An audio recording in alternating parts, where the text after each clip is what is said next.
it's eerily sort of current in the sense that there are a ton of parallels to what's going on now, both the state of our country, our relationship to the Islamic world, our relation to Iran in particular. This is a story about the inception of the conflict we have with Iran. It is ongoing. It's now become our sort of main foreign policy issue. And we're also in a place of feeling, I think, a little frustrated and stymied as a country that we view ourselves as great. And when we don't achieve greatness, I think it's very frustrating for Americans. And I think that's what was happening then with Carter and the malaise and 18% inflation and all sorts of frustrating stuff. And the CIA, with the help from the Canadians, went out and actually got something right.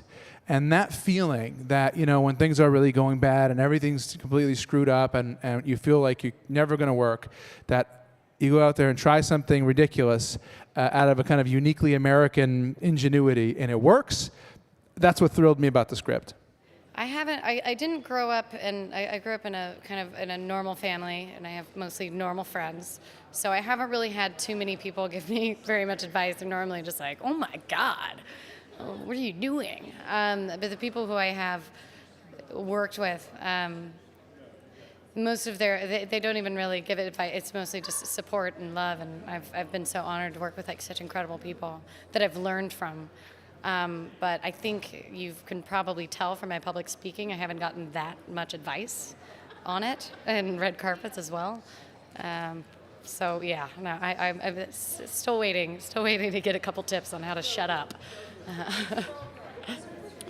I asked if I could have a year. I felt I would need a year, and a good part of it was spent reading. There's an enormous amount to learn, obviously. That goes without saying.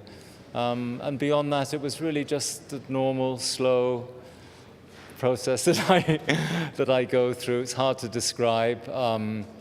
It really sort of divides into two parts, and there's no clear idea of when that transition will take place. But you go from an objective study of, be it the time, the life, the society, the politics, and then in absorbing as much as you can, you hope to grow towards some kind of subjective understanding, a feeling for that life that you're exploring.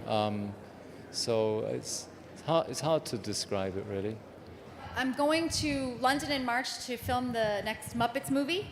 That's immediately what's next. And I'm hopefully shooting a movie called Mail Order Groom this summer with Steve Carell.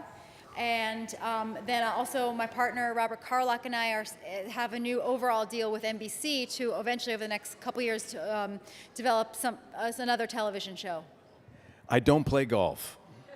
And that in some weird way, I seem to enjoy creating more than recreating.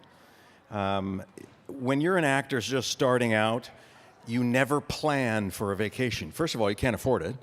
And second of all, you're going to miss something.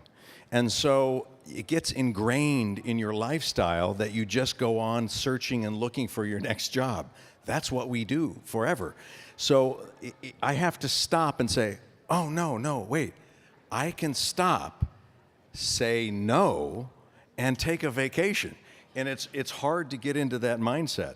But I love what I do. I'm the luckiest guy I know, and being involved in a great film like Argo or a great series like Breaking Bad is the pinnacle of my career. Tonight's just about hanging out with each other and celebrating each other. I think we've all said that winning this award oddly feels more special than the Emmys we've been fortunate enough to win, and the Golden Globes in a way, because we know that actors are voting for this, and that makes us feel good that we know the struggle, we know the ups and downs in our own way of the career, and to be here and to win it 3 years in a row is just a night of celebration for all of us, and to look at each other and know that we all enjoy each other's company and appreciate each other's work and are thankful for our jobs. Once Laura Carmichael and I, who plays Edith Crawley, were out one evening in New York, and we ran into some fans, and the two of us were in jeans and leather jackets, and they could barely look at us both because they were appalled that we were in modern clothes and not in fancy dresses. So But it's just amazing, the response here. It's really wonderful.